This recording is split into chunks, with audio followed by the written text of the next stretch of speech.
And we are live. Welcome, mystery and thriller fans. I'm your on-air host, Sara DiVello, and I am so excited to welcome back today our favorite mystery book reviewer and critic for the Sun Sentinel, Publishers Weekly, Shelf Awareness, so many other places as well.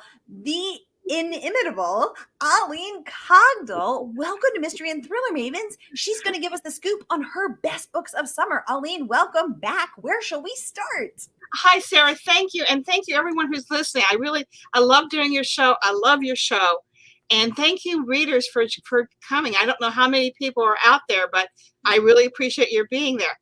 You know, I got to say, Sara, it was really hard to narrow down the books to talk about because this summer, and actually this past year, has had some tremendous titles.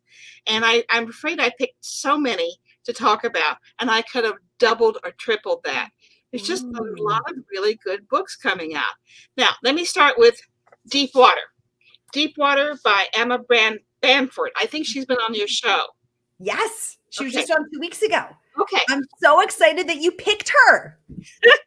This novel, it also fits well with a trend I've been seeing in mysteries this past year, and that is the vacation novel. I've seen so many, at least 10, 12, maybe even more novels set in around vacations or people leaving their homes to make a new start. They're going to usually a remote area. In this book, she goes to a seemingly idyllic island, which no one knows about, but of course everyone's there already. And, you know, the island, the great idyllic place doesn't go well in any of these books, as we hope it doesn't, really. I highly recommend it. It's just a great vacation book. It's a great exotic look, and I just so recommend it. Now, I'm just going to be rambling here, and Oline, I just want to say you're getting so many comments already. Welcome to the conversation. Margaret Pinard saying she just checked her watch later list. She added it a few days ago and she's just in time. Margaret, welcome from Portland, Oregon. We have Catch a Clue, Wendy, joining us live from the Mystery and Thriller Mavens group. She said, Oline, we are so happy to have you here with us. Sara, thanks for making this happen. Wendy, I'm so happy to have you here. Thank you so much for joining us. Margaret says, Woman Goes to Be Alone, a classic Mary Stewart premise. I agree. And I love Mary Stewart. I cut my teeth on her when I was a child. I loved her books. Next book, Hatchet Island by Paul Dorian. Is that how you pronounce his last name? I don't know, but just buy the book. Dorian is one of the two authors who writes about a game warden. The other, of course, is C.J. Box. His books take place in Maine, and they're very much about the environment and people, and it's very well balanced. And this one is about endangered whales, bringing the puffin birds back to Maine, lobster men, lobster women who feel that their occupation is going away. It's just a really tremendous book that you feel like you're in Maine. And it's also set on 3 remote islands off the coast of Maine. So it also kind of fits with that same vacation type thing. Now, next one, and sorry as I just dropped the books, is The House Across the Lake by Riley Sager. I think that's how you pronounce his name. I'm sorry if I'm mispronouncing. Riley writes very gripping standalones with plots that they're very easy to imagine being happening to you. And this kind of pays an homage to Rear Window. A woman saves another woman from drowning, and she becomes obsessed with her. She's spying on her every night, and she lives in the house across the lake. And she becomes determined that the woman's husband is trying to kill her, like in Rear Window. And it just really goes from there. Now, the next one. Going through this really quick, guys. The Drowning Sea by Sarah Stewart Taylor. I love this series. This is the 3rd novel in this series about former Long Island homicide detective Maggie Darcy. And she's now living in Ireland. And The Drowning Sea, I love books that are about so much more. It's about Irish history. It's about development in a small seaside town and how it's going to change that entire makeup. And it's also about the immigrant experience. And in this book, they're building a luxury hotel. And the residents are very much divided because none of them really want this hotel there because they know it's going to change everything. And Debbie is saying she loves that series too. Debbie, welcome to the conversation. Thank you so much. We're here getting the scoop from Oline Cogdill. Oline, keep it going, girl. I'm just going through these. Local Gone Missing by Fiona Barton. I think she was just on your show. I haven't been able to watch the interview yet. Set in a British seaside town. Seaside's very big in literature right now. Local Gone Missing. It's about a man who's being held captive and a very bright cleaning woman who kind of sees everything that's going on in the town. She's invisible because people don't know she's there. She's cleaning their home, and I wanted to kind of ignore that. And that's always a great premise, I think. Is that what grabbed you about this one, Oline? I've liked her books before. I think she has, I can't remember if it's 3 or 4 books out. They're all standalones. And she has very unique plots. None of them have been different. None of them have been the same. And I love the fact that each one has been so unique. And I love her books. Okay, this is a different book for me. Counterfeit by Kristen Chen. It's a very clever, somewhat light story, but not really. It's about a complicated friendship and counterfeit handbags. Which, you buy that bag at a store, they slap on that logo on it, and it looks like you're really having spent $2,000 for a purse, and you haven't. And it's very much about a scheme about how this counterfeit ring can go on. Now, it starts out being kind of light, but is anything but. And it is more of a heist book, I think, than it is a murder mystery. Very interesting. And it also gives you a good look at this Chinese culture, because one of the women has lived in China most of her life. The other one has always lived in America. So you have this kind of back and forth between the two of them. Ooh, and Sherry's chiming in to say she just finished Counterfeit and she liked it a lot. Yay. Thanks, Sherry. It was a lot of fun. Okay, this is it's a launch of a new series. Not a debut, but it's launch of a new series. Last Call of the Nightingale by Catherine Shellman. Now, it launches a new series. It's set in 1924 in a speakeasy, and it has a lot of colorful characters. This is a place that a lot of people call home because it's accepting of gay and straight and minorities, blacks, Asian. Everyone kind of comes to the speakeasy because they know they are going to be safe there. It's set, of course, in the height of prohibition, so you have all that coming out. I really love this book a lot. In general, do you like period pieces, Oline? Do you like historicals? I do. I love historicals if they're well done. And I think most of the ones that come out now, they're so well done because the research is so much easier to do.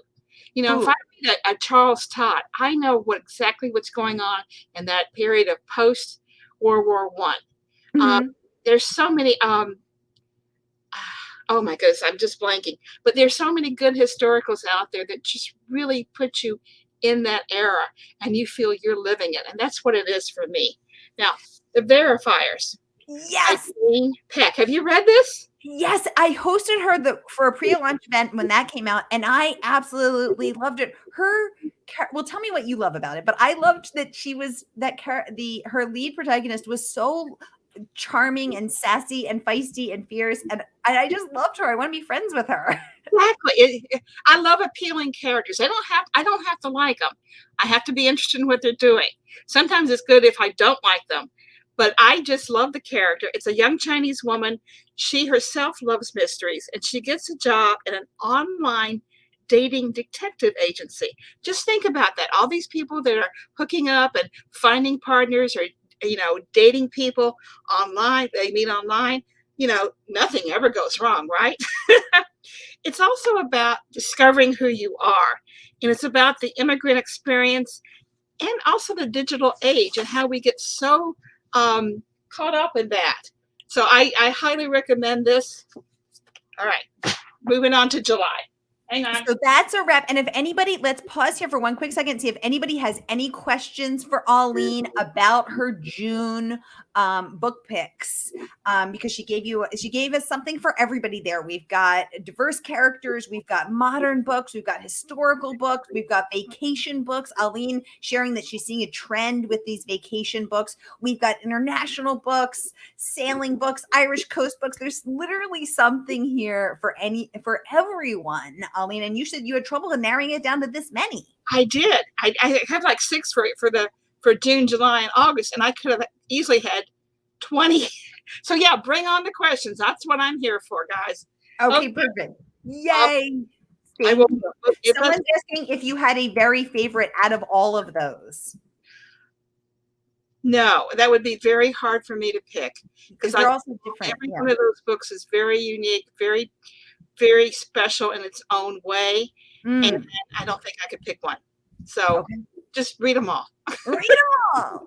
And I know I'm getting so excited for your July picks, Oline. I'm ready. I'm ready for those Julys. Oh, this year has flown by. Now we're talking about July. Okay. We Lie Here by Rachel Halsell Hall. I love this author. She's one of the authors I always look forward to. I loved last year's Those Toxic Things, which is about a young woman who creates digital memory books. And it just goes from all over the place. And it's just like you're sucked into this drama of who is this woman she's making a memory book for, all these little items that she wanted to include and why. But that was last year, and I highly recommend these Toxic Things. This year, We Lie Here. And this is about a young screenwriter. She returns home to celebrate her parents' wedding anniversary. But, return home just doesn't go well. It should. None of these books go well, right? She argues with her younger sister. Her father's very moody. Her mother's very domineering. And then a second cousin who she barely knows shows up and leaves a cryptic message that just everything just starts to snowball from there. It very much also falls in the family thriller, which is another trend I think we see a lot in mysteries. And it also continues to be a very important category, I think, in mysteries. After all, everyone has a family, good, bad, indifferent, missing, one you don't want to talk to, one you miss so much. And that really kind of, I think, hits to every one of us, the family thriller. Okay. Now, do you think that's a trend because it is so relatable, because everyone has a family, although everyone's family is, as you said, very different? Or what is it that makes writers so fascinated and makes it so relatable for so many readers? I think, unlike the PI novel or the cop, we can all relate to a family thriller. And it's something that kind of grips each of us, because the people who are supposed to love you the most, who are supposed to be on your side the most, aren't always. And I think it just adds so much good drama to stories. I've seen so many family thrillers. Of course, when you put me on the spot, I can't remember what I just read last night. Who can remember? But it's a trend I think we all can kind of embrace. Ooh. Now, another author who is I just look forward to her books every year is Jennifer Hillier. Yay! Jennifer Hillier. Have you had her on the show yet? So she was supposed to come on next week, but we just had to reschedule. But I can't wait to have her on, because we were just hanging out at Thriller Fest last week, and I just love her. She's so great. So I can't wait to have her on. Every one of her books, I just thought they're so different.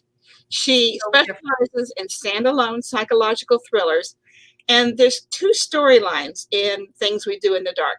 Keep in mind, audience, I do not give away spoilers. One storyline is about a young woman who's been arrested for the murder of her husband, who is a comedian who is about to have his big break. The other is a story about a woman who's being paroled after serving 25 years of a life sentence for the murder of her rich married lover. And her plotting and characters are so terrific. And the way she links the 2 stories just is really like, it's a gasping moment, I think. So. Ooh, Oline, we have a question from the audience. Out of all of your summer book picks, Margaret would like to know, who is your favorite character that you would want to hang out with this summer? That's a good question, Margaret. I love that. I loved Marcy, I'm sorry, Megan Darcy from The Drowning Sea. I love her voice. I think she's a very practical, down-to-earth character. I would love to hang out with her because I think I'd be good friends with her. Kristen Chen's book, Counterfeit. I love the voice of the young woman. And of course, I love handbags. I would never spend that much. You know, to me, luxury is Coach and Kate Spade, not Prada and Birkins. But I would love to sit down and talk with her and just kind of, it would be a fun, I think, to have time with her. And I love Rachel Housel Hall's character, young screenwriter. Like we talk about Hollywood, how hard it is to break in. I think I'd have a good time with a lot of the characters, actually. All right. Can I come to that dinner party? Can Margaret and I come to that dinner party, Oline? I'm sure. I don't know what we'll eat. We'll just order pizza or something. Now, The Hidden One by Linda Castillo. I'm actually doing a profile on Linda for Mystery Scene magazine, talking about how she came to write about the Amish, which is a part of her series, and what inspired her and what she wants to show about the Amish. So that's going to be in the fall issue, I believe, of Mystery Scene magazine. Big fan of this series. It's set in an Amish community in Ohio, and this is the 14th novel about police chief Kate Burkholder. She was raised Amish, but she broke away from the religion. And in The Hidden One, Kate investigates the murder of an Amish bishop whose remains have turned up in a field 18 years after his disappearance. Now, I love how she delves deep into the Amish culture while showing very much respect for the people and also for the religion. She never takes cheap shots at either one. And I think that's very important when you're writing a mystery about an isolated character. And you learn so much about the Amish and what they think. So I'm big fan of that. In general, do you like books that go into sort of, more closed worlds or worlds that most people don't have access to, Oline? Or do you like it or is that more the exception to the rule, or does it matter how it's done? I love everything. And I love stories about isolated communities. Linda Castillo's, Julia Dahl about the Jewish community, the Orthodox Jewish community. Yes. Things set in small towns always interest me. I'm from a small town myself in southeast Missouri, so that always interests me, that dynamic that people have in small towns.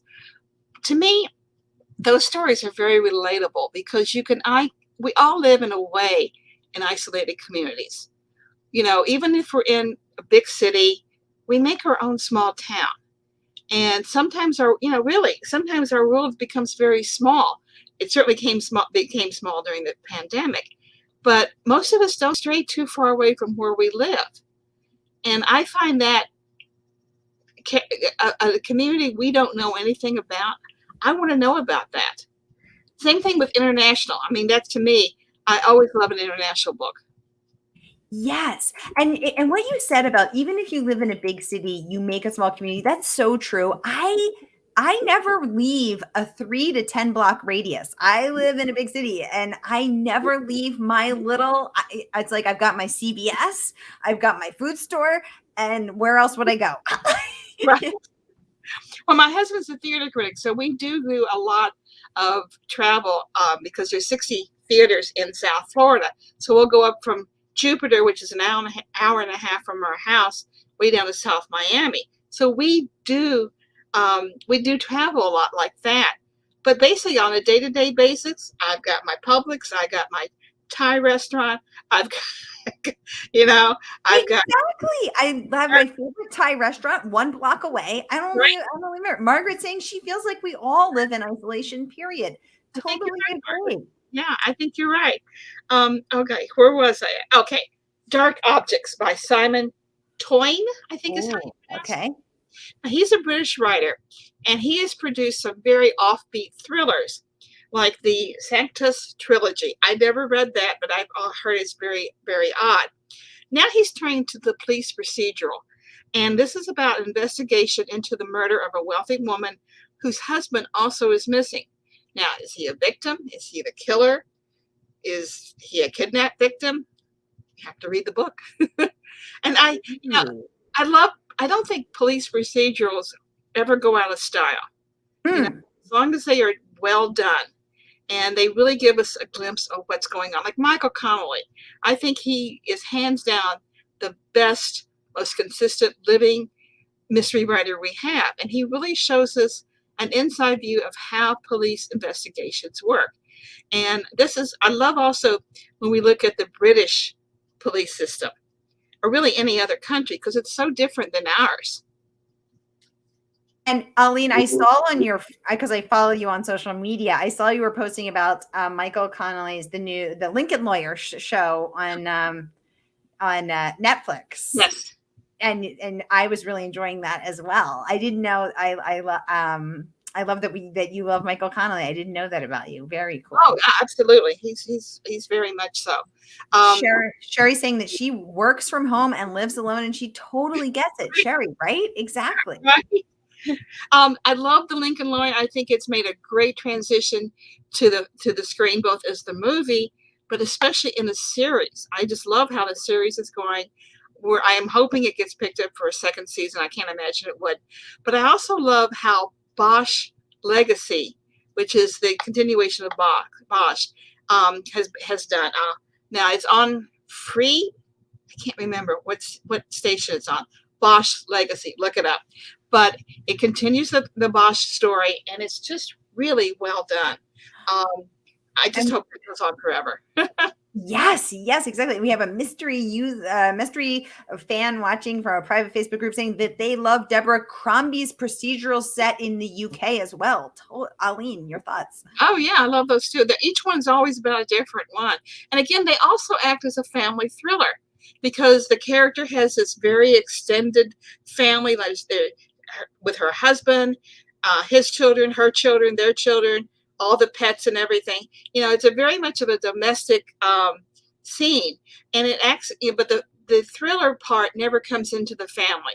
But I think that the family dynamic is so easily relatable, whether you have a big family or it's just you and your husband.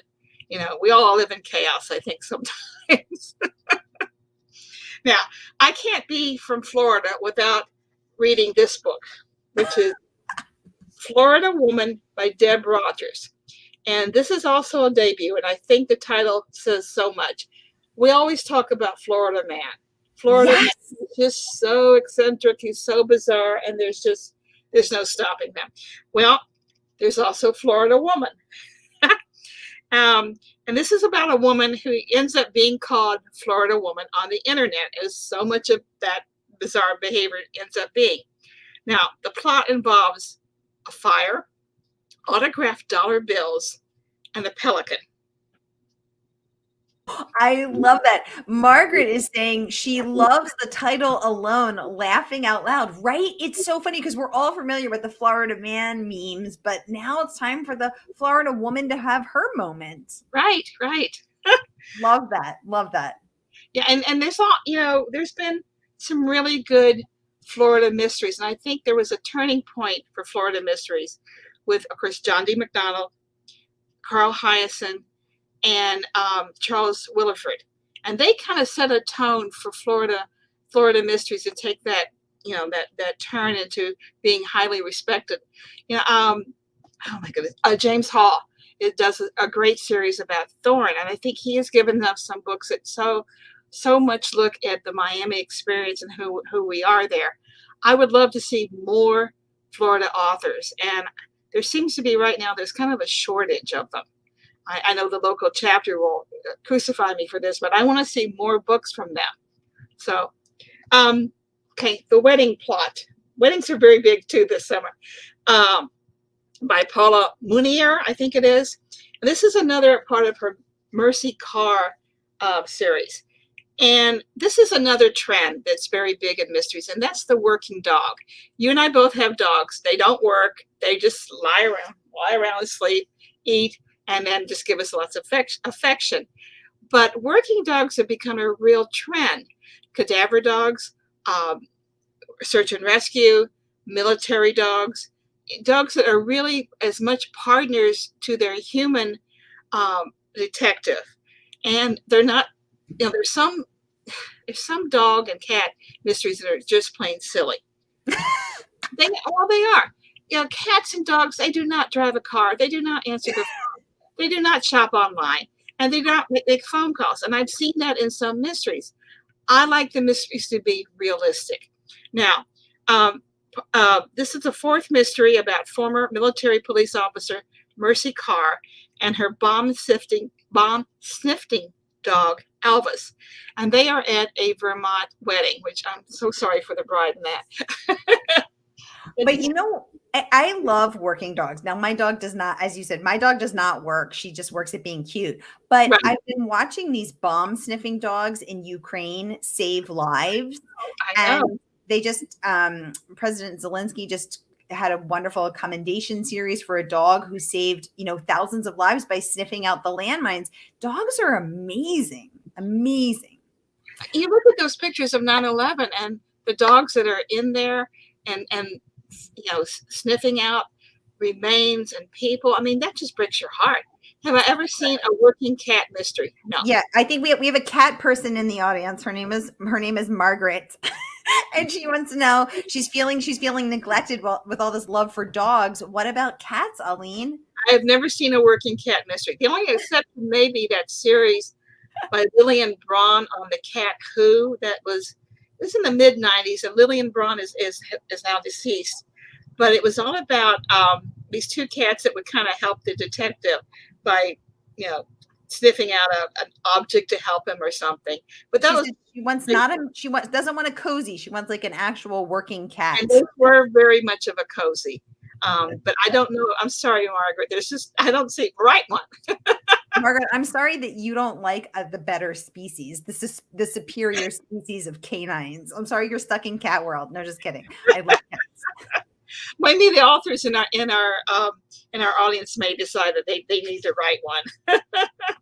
Well, maybe Margaret, there you go. She says it may have to be sci-fi. She realizes, Margaret, there's your next book. Write a working cat book. Yeah, there you go. Now then, I'm sorry, there's some noise at night. Next to our neighbor, all of a sudden they're having their lawn mowed at 6:00 at night. The final book for July, at least the ones I picked out, is called The Local, and this is by Joey Hartstone. Now, Joey Hartstone is a television and film screenwriter. He had LBJ and then The Good Fight on TV.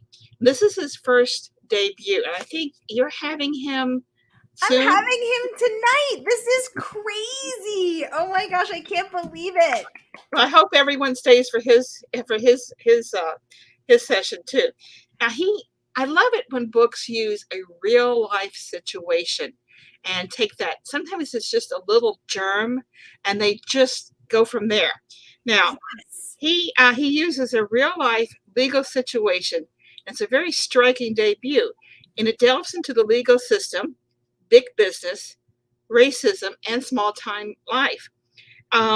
In this case, Hartstone uses this fact that small towns in the United States District Court in Eastern District of Texas, okay, there's Eastern Texas, I should have just said that, have become a leading jurisdiction for intellectual property litigation. And this attracts high-powered lawyers from Chicago and New York and Los Angeles. They know they're likely to receive millions of dollars from the jury because the jury is very, okay, give them 23 million, it's not our money. But big city lawyers bring also a big city attitude, and they often have a disdain for the uneducated small town residents that are serving on these juries. So what they need is a local attorney to whom the jury can relate, and that is the local. And the character in this is obviously a local attorney. He starts out being a very simple man that you think there's not much to him, but there's a lot of depth to this guy, and he shows as it goes on. One of his clients, who is kind of a jerk, is Yeah. arrested for murdering the local attorney's mentor, and he has to defend the guy. He doesn't want to win, but he also doesn't want the case to be reversed on appeal. So it's a lot of things going on in this book. Very interesting debut. I'm going to be very interested what he says to you tonight, because I think he's got a very interesting writer. And this is I'm devouring this book. I'm halfway through it, and I love how well researched it is. Yes. And how he weaves, because I like to learn something while I'm reading. Mhm. And I love how he seamlessly weaves together both the real life research but makes it still compelling. And I am loving this book. I'm glad. Me too. Now, Yay. August. Are we ready for August? We're ready for August. Okay. Who are you going to kick us off with? Okay. One of my favorite writers, William Kent Kruger. Yay. Fox Creek. And this is his outstanding 19th mystery featuring private investigator Cork O'Connor of Minnesota, a small area. And he always really skillfully blends this evocative look at nature's beauty and also the perils of nature with Native American lore. Cork himself is part Native American. And in Fox Creek, Cork's friend, Henry Malou, who is also a Native American, he's a Native American healer and is more than 100 years old, leads two women, one of whom is Cork's wife, deep into the Boundary Waters wilderness to escape two killers who are pursuing the women. Meanwhile, Cork and another tribal cop are following the killers. And why? What's wrong? Why are they after these women? And what can they say? And he's just such a good writer. And I'm always happy when I get one of his books. It's just fun. Okay. This is a brand new author, and it's called Shudder by Ramona Emerson. Now, Shudder is her outstanding debut. I think she's going to have a real career. It's about crime scene specialist in Albuquerque who exposes valuable clues through her meticulous photography. And she also believes she can do this because, in a way, she believes she can communicate with the ghosts of the crime victims. And it's an ability that drove her out of her Navajo community. And she weaves this native lore into the book very well. It goes back and forth between her childhood, her young adult, and who she is now. And it's an author I know that we're going to be hearing from a lot. She was at Left Coast Crime. I think it's going to be an absolutely tremendous start of a new series. Ooh, thank you for that, Oline. That is a new one to me, so I'm excited to hear about that. Thank you so much. Okay. Do No Harm by Robert Povey. Now, this is a very interesting series. It revolves around a very unusual protagonist, Lucas Page. He is a brilliant astrophysicist and a former FBI agent. And he can survey a crime scene and automatically convert it to the to the geometric forces and numbers, and just kind of see the patterns there that nobody else could see. He left the FBI because he was injured, and I believe his partner died, but that was in the first novel. He now teaches at Columbia University and writes books, but the FBI, of course, is always calling him back. And in Do No Harm, there's a series of suicides and accidental deaths in the medical community. And they're actually well-disguised murders. And only Lucas can see the pattern. He also adds a domestic aspect to his novels, as Lucas and his wife are raising 5 foster children. So there's a lot going on in these books. I think this is the 3rd or 4th one in it, and I highly recommend it. Ooh, thank you for that. Another new one to me. Okay. I can't wait to see what you're going to do next, Oline. This may be one too. All right. You're Invited by Amanda, and I'm sorry I'm going to mess up her last name. Jayatissa, I think. That's how Jay. I see it. Amanda Giatisa. Yeah. Okay. I just met her. I hosted her when her last book, My Sweet Girl, came out last summer, last September. Loved it. And I just got to meet her at Thriller Fest where she flew all the way from Sri Lanka, was up for an award, and then she won. And the whole crowd applauded and we were all crying. She's amazing. Oh, I'm so excited. I love My Sweet Girl. It was one of my best favorite debuts of last year. And in this, a woman is invited to an elaborate wedding in Sri Lanka, and it's of her ex-boyfriend who's marrying her childhood best friend. Okay, no drama there, of course. And she's then arrested for murdering her childhood friend. Did she do it? Did the boyfriend? Lots of drama. Weddings are always have so much drama with them anyway. So highly recommend this. Amanda's going to be on the show August 8th again this year to give us the inside scoop on Youre Invited. So everybody tune in for that for sure, because it's going to be amazing. Okay, great. I'm going to tune in for that because I think she's real talent. And I thought My Sweet Girl was so different. It was it just really took you to different places. Okay, The Blame Game by Sandy Jones. Oh, Sandy Jones. Yes, I had her on last year, and she's fantastic. It's a British author. She has a real handle, I think, on the domestic suspense mysteries. And in this, a psychiatrist who specializes in treating domestic abuse victims gets a little bit too involved with one of her patients. But I think this is her fourth standalone, and I've been a big fan of those. So highly recommend. Now, those are the only ones I picked out yesterday. And I got to thinking today, I have two more titles that I actually should give you. And I believe they're both August. So, ooh. Karen Slaughter. Yes, I love her. I have to say, I don't know anything about the plot.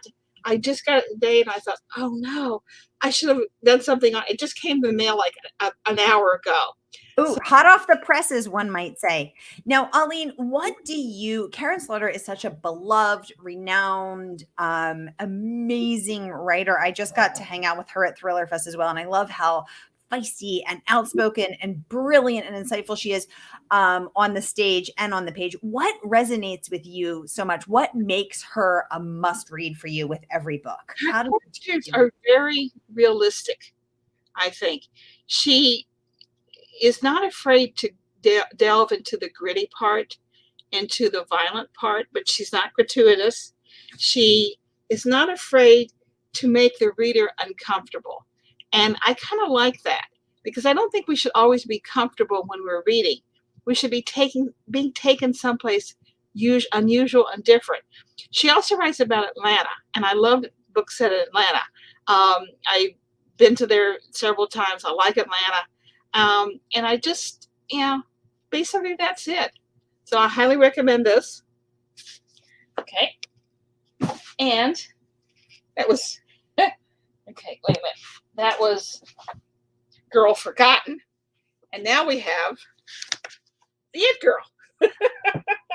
Yay! Ruth Ware. I love all of Ruth Ware's books. She's so fantastic. She is such an intelligent author. And this is place in Oxford University in England, and then in Edinburgh.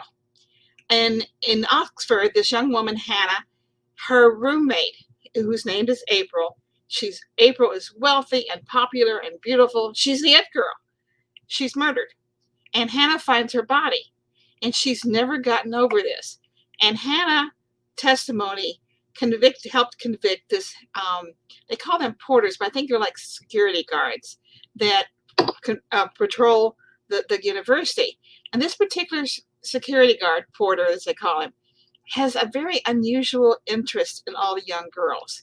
He makes Hannah very uncomfortable because he's always following her home. He, at their residence, like 3 minutes before the woman, before Hannah found the girl's body. And so her testimony alone convicted him. Mm-hmm. And he's recently died in prison. He was in his 60s. So she's approached by a journalist friend of one of her friends from college, and she's pregnant. So it's going back and forth between, her college days and how that impacted her to her present day. She's been married now for it's 10 years later. She's been married for 6 years to a guy she met in college who happened to be April's boyfriend at the time. And she's expecting their first baby. And you really get a sense of the couple and who they are. Ruth is a very tough plotter.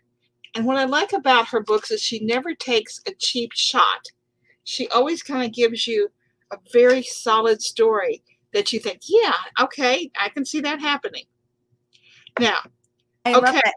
Wendy, aka Catch a Clue, is saying, "It girl, yes." She is seconding that. Wendy, right? I don't know if you've gotten to read it yet. I have not gotten to read it yet, and I can't wait to read it, to get my hands on that, and for Ruth to come back on the show for the 4th time. It's going to be so great. I'll look forward to that. Now, I have a couple other books I can pull out if you want me to. Yeah, pull them out. Excuse me while I turn around here. Oops. Yes, we have 4 minutes left, and we got to get all the Oline Cogdill recommendations for a sizzling summer with our chilling thrillers. The weather's heating up, and the tensions are heating up. Well, the weather's heating up outside, the tensions are heating up on the page. These books are sure to leave a chill running down our spine. So I am so excited to be chatting with you today. She hasn't been able to get her hands on it yet. Wendy, stay tuned. She's going to come on the show. Okay. David Bell. Yes. His last 2 books have been set in the academic world. Mm-hmm. And this is about a very stiff competition for a scholarship that will pay for everything at the small family-funded college in Kentucky. He's also a professor at college in Kentucky. The only stipulation is the 6 candidates have to spend the night, or the day rather, in this very creepy remote house that belonged to the family. They're going to be locked in. There's no escape. They have to turn over their cell phones and their every electronic device. And then there's 2 administrators who will be there. One is a head of advancement, and the other is the descendant of the family. And they're going to be giving a test. They're going to have a person-to-person interview. It's barely started when one of them dies. And it's very much about competition among the academic. Ooh, that sounds terrifying. I would be tapping out. I'd be like, I don't need the money that bad. Okay, this is Nina Watchman and the Gallery of the Beauties. Again, I love it when an author takes a small thing and then just goes from there. Apparently, during the time this is set in, which in the 1600s, wealthy men, especially those of royalty, would commission paintings of beautiful women, and they'd have that as their artwork. They didn't have to know the women. They just like to have that as part of their decoration. And Venice had more poisonings than anybody.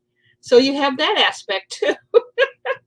It's by Level Up Books, which is a small publisher that's kind of on the up and up. And up and coming, that's what I meant to say. And it's a really interesting book, and I highly recommend this. Who's that by, Oline? Nina, Wachsman. Watchman. Okay, great. I'm sorry I didn't give that to you because I just now thought of these. No worries. I'm just looking for the links right now. Megan Miranda's The Last to Vanish. Ooh. Yeah, really good. It's set in North Carolina. It's about how this little luxury remote hotel, again, remote, has had several people disappear through the years. And it's about a young woman who has found a home there. She loves the owner. She works for just basically room and board. And she's never really been accepted in this small town, as it often happens in a small town. Highly recommend it. Ooh. And my next pick, I'll go real quick, is A Killing Rain by Faye Snowden. Yay, Faye! She's coming on again, and I can't wait. Good, good. I don't know anything about the book. I'm sorry. But I've been following her career and I really love it. I love her career. I love her books. It's a police procedural. I highly recommend it. Yay! I can't wait to host her. So Faye Snowden came on with Tracy Clark in February. I love it. And I can't wait for her to come back and give us the scoop on A Killing Rain. So everybody stay tuned for that as well. This is going to be so great. Oh my gosh, Oline, I love what you have just queued up for us. The most sizzling summer of chilling books. Thank you, Queen of Mysteries, our favorite reviewer and critic. You are amazing. Thank you so much. I love your style. I love how your brain works. I love how you think of different books. Oh, we have a question from the audience. Lee would like to know, she didn't catch the name of the title of the book. Was it I didn't either, actually. Was it The Gallery of Beauties? The Gallery of Beauties. And hi, Lee. Lee is my sister-in-law. Hi. Oh, hi, Thank you for watching The Gallery of Beauties. And it's just now out. Okay, perfect. The Gallery of Beauties. I'm going to grab that link for you as well, Lee. So I'm just going to grab, I was looking it up, but I couldn't find it either. So this will be great. This is a small publisher. They're really up and coming. They've done some really good authors. The Gallery of Beauties by Nina Washman.